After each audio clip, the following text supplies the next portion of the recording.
지금 대통령께서 입장하고 계십니다.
존경하는 국민 여러분, 그리고 의원실 국회의원님과 의장님과 그리고 여러 국회의원 여러분, 저는 지난 6월 4일 이곳 국회에서 대통령 취임 선서를 통해 국민이 주인인 나라, 다시 힘차게 성장 발전하는 나라, 모두 함께 잘 사는 문화가 꽃피는 나라, 그리고 안전하고 평화로운 나라를 만들겠다고 약속드렸습니다. 무너진 경제를 회복하고 민생 경제를 살리는 일은 지금 우리가 해결해야 할 가장 시급한 과제입니다. 요즘처럼 저성장이 지속되면 기회의 문이 좁아지고 경쟁과 갈등이 격화되는 악순환에 빠지게 됩니다. 새로운 성장 동력을 만들고 성장의 기회와 결과를 함께 나누는 공정성장의 문을 열어야 양극화와 불평등을 완화하고 모두가 함께 잘 사는 세상으로 나아갈 수 있습니다. 자본시장도 정상화해야 합니다. 자본시장의 투명성과 공정성을 회복하면 경제도 살고 기업도 제대로 성장 발전하는 선순환으로 우리 국민 모두가 바라는 코스피 5000 시대를 열어제칠 수 있습니다. 인공지능, 반도체 등 첨단 기술 산업에 대대적으로 투자하고 재생에너지 중심의 에너지 전환을 조속하게 완료하여 기후위기와 R200에 대응해야 합니다. 바이오 산업과 제조업 혁신, 문화산업 육성에도 힘을 기울여서 세계를 선도하는 대한민국을 만들어야 합니다. 외교에는 색깔이 없습니다. 진보냐 보수냐가 아니라 국익이냐 아니냐가 유일한 선택 기준이 되어야 합니다.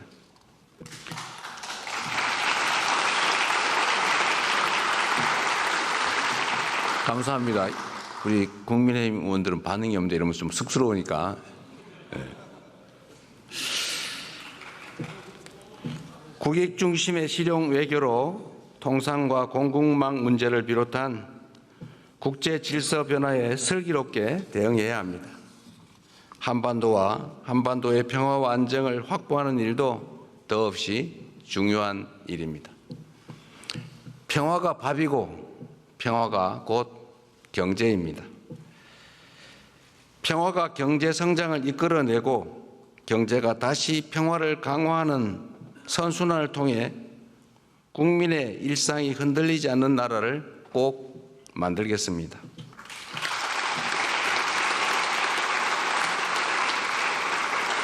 이 자리를 빌려 국민 여러분께 간곡하게 협조 요청을 드립니다. 새로운 나라, 진짜 대한민국을 만드는 일은 대통령 혼자 또는 특정한 소수가 할 수 있는 일이 아닙니다. 예측 가능하고 합리적인 사회를 만들기 위해서는 우리 모두가 최소한의 합의를 꼭 지켜야 합니다.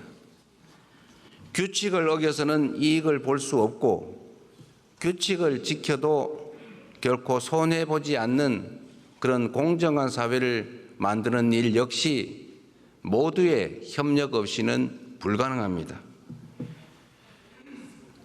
공정하게 노력해서 일궈낸 정당한 성공에는 우리 모두가 박수를 보내는 그런 합리적인 사회를 꼭 만들어야겠습니다.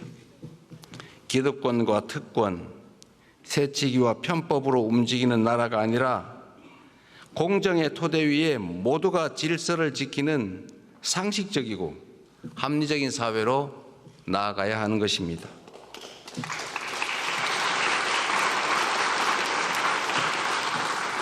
새로운 사회로 변화하는 과정은 고통을 수반하지만 건물을 걷어내야 씨를 뿌릴 수 있습니다. 하나된 힘으로 숱한 국난을 극복해온 위대한 우리 대한 국민들의 저력이라면 어떤 어려움도 능히 이겨낼 수 있다고 확신합니다. 작은 차이를 인정하고 포용하면 새롭게 출발할 수 있습니다. 짧은 기간이지만 이미 많은 것들이 회복되고 정상화되고 있습니다. 이제 한 걸음 더 나아갑시다. 우리는 할 수 있다는 것을 국민들께 보여줍시다.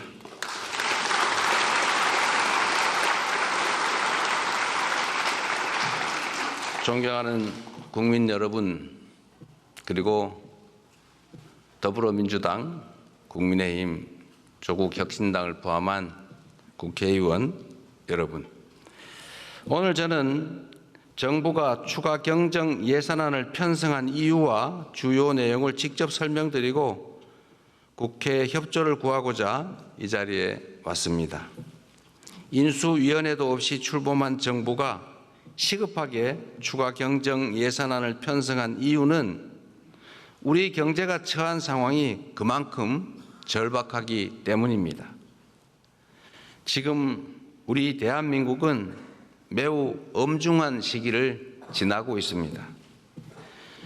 수출 회복이 더딘 가운데 내수마저 어려움을 겪고 있습니다.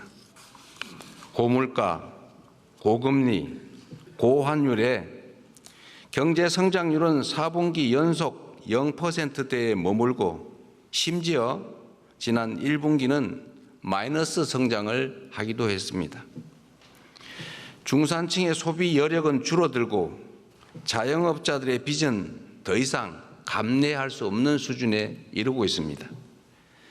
세부 경제 지표를 살펴보면 민생의 어려움이 더욱 여실히 드러납니다. 올 초까지 소비, 투자 심리 모두 악화 일로입니다. 올해 1분기 정부 소비, 민간 소비, 설비 투자, 건설 투자가 모두 역성장했습니다. 즉 줄어들었다는 뜻입니다. 구직을 단념한 청년들의 숫자는 역대 최고 수준을 기록합니다. 폐업한 자영업자 수도 연간 100만 명입니다. 취약계층의 가계대출 연체율은 또 급등하고 있습니다. 가계만의 문제가 아니라 금융의 취약성까지 드러내고 있습니다. 코로나 팬데믹도 견뎌낸 우리 경제가 지난 3년간 너무 심각한 위기로 빠져들었습니다. 특히 지난 12.3 불법 비상계엄은 가뜩이나 침체된 내수 경기에 치명타를 가했습니다. 미국발 관세 충격부터 최근의 이스라엘, 이란 전쟁까지 급변하는 국제 정세는 한치 앞을 예측하기 어렵습니다. 그래서 지금은 경제가 다시 뛸 수 있도록 정부가 나설 때입니다.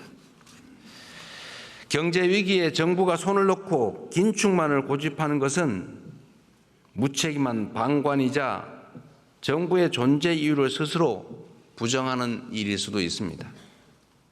정부의 가장 큰 책무는 바로 국민의 삶을 지키는 일 아니겠습니까?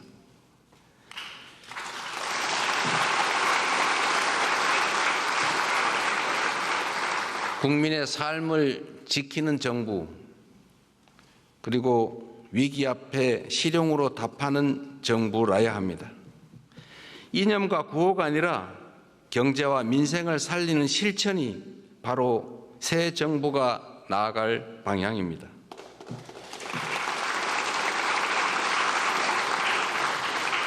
국민 여러분, 그리고 국회의원 여러분, 경제는 타이밍이라고 합니다. 지금이 바로 그 타이밍으로 생각됩니다. 저는 취임 첫날 첫 행정지시로 비상경제점검 TF를 구성하고 경기 침체 극복과 민생 회복을 위해서 30조 5천억 원 규모의 추가 경정 예산안을 편성했습니다. 신속한 추경 편성과 속도감 있는 집행으로 우리 경제, 특히 내수 시장에 활력을 불어넣는 것이 중요하다고 판단했습니다. 경기 회복의 골든타임을 놓치지 않도록 국회에 적극적인 협조를 부탁드리면서 추가 경정 예산안 세부 내용을 설명드리겠습니다. 첫째, 심각한 내수 침체에 대응하기 위해 소비 진작 예산 11조 3천억 원을 편성했습니다. 약 13조 원 규모의 민생 회복 소비 쿠폰을 편성해서 소비 여력을 보강하고 내수 시장 활성화를 지원하려고 합니다. 소비 쿠폰은 세금을 내시는 분을 포함해서 전 국민에게 보편 지급하되 취약계층과 인구 소멸 지역은 더 두터운 맞춤형 지원으로 편성했다는 말씀을 드립니다. 모든 국민들은 1인당 15만 원씩을 받으시되 형편과 지역에 따라 최대 52만 원까지 지원하게 됩니다. 지역 경제에 숨을 불어넣기 위해 지역사랑 상품권에 6천억 원 국비를 추가 투입해서 할인율을 인상하고 발행 규모를 8조 원 추가로 확대했다는 말씀을 드립니다.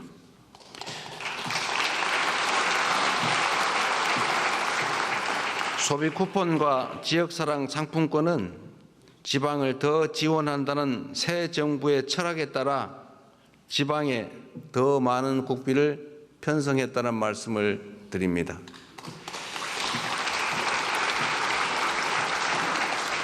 둘째, 경기 활성화를 위한 투자 촉진 예산 3조 9천억 원을 편성했습니다. 철도, 도로, 항만 등 집행 가능한 SOC에 조기 투자하고 침체된 부동산 PF 시장에 총 5조 4천억 원의 유동성을 공급하는 등 건설 경기를 살리기 위한 예산을 담았습니다. AI와 신재생 에너지 관련 투자를 확대하고 벤처 중소기업 모태펀드 출자 등 1조 3천억 원의 자금 지원으로 대한민국 성장 동력을 되살리고자 했다는 말씀을 드립니다.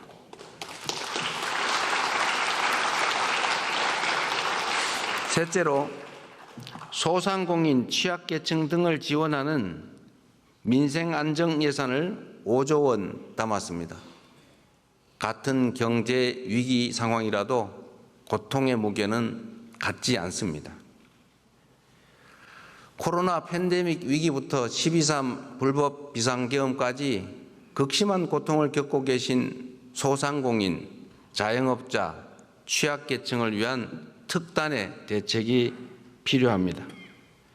새 정부는 빚을 갚을 여력이 없는 취약차주 113만 명의 장기 연체 채권을 소각하겠습니다. 7년 이상 연체된 5천만 원 이하 채무를 정리해서 사실상 파산 상태로 상환 능력을 상실한 분들이 다시 정상적인 경제 활동에 복귀할 수 있는 기회를 부여해 드리려고 합니다. 성실하게 상환 중인 소상공인 여러분들에게는 분할 상환 기간을 확대하고 이자를 추가 감면할 것입니다. 폐업 소상공인의 재기 지원을 위해서 폐업 지원금도 인상합니다. 구직급여와 국민 취업 지원제도 확대 등 고용 안전망 구축에도 1조 6천억 원을 편성했습니다.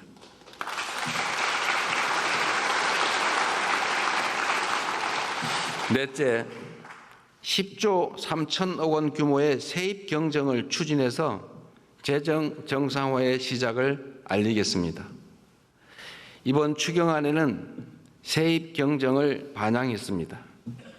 재정 안정성과 국회의 예산 심의 확정권을 존중하기 위한 것이라는 점을 말씀드립니다. 2023년과 24년 이 두 해 동안 도합 80조 원 이상의 세수 결손이 발생했습니다. 그리고 올해도 상당한 수준의 세수 결손이 예측됩니다. 만약 세수 결손을 방치할 경우에 정부는 연말에 예산을 대규모 불용 처리할 수밖에 없게 됩니다. 이렇게 되면 정부가 예산을 계획만큼 지출하지 못할 뿐 아니라 지방재정 지원도 줄어들게 됩니다. 이는 사실상의 긴축재정 운용으로 민생과 경기 회복의 걸림돌이 될 수밖에 없습니다. 새 정부는 변칙과 편법이 아닌 투명하고 책임 있는 재정 정책을 펼치려고 합니다. 추경안에 세입 경정을 반영해서 이미 편성한 예산이라 해도 필요한 사업만을 적재적소에 집행하려 하는 것입니다.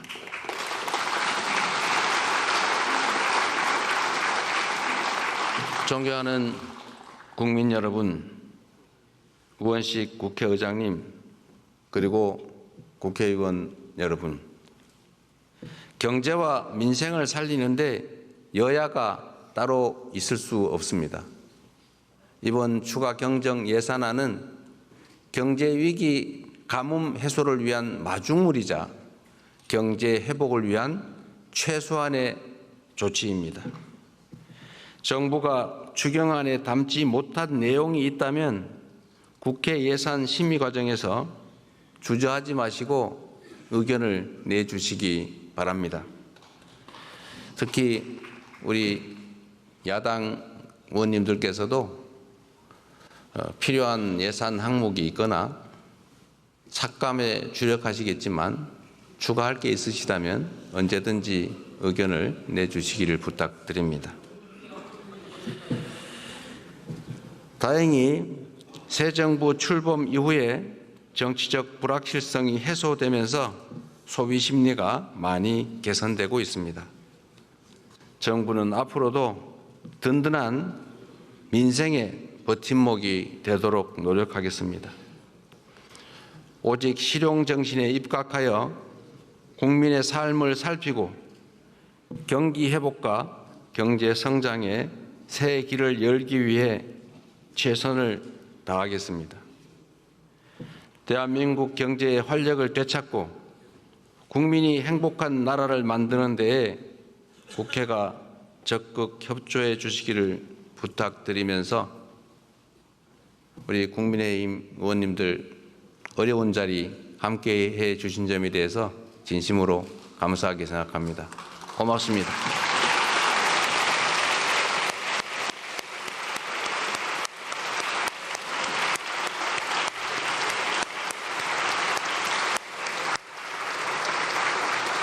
저하고 악수합니다.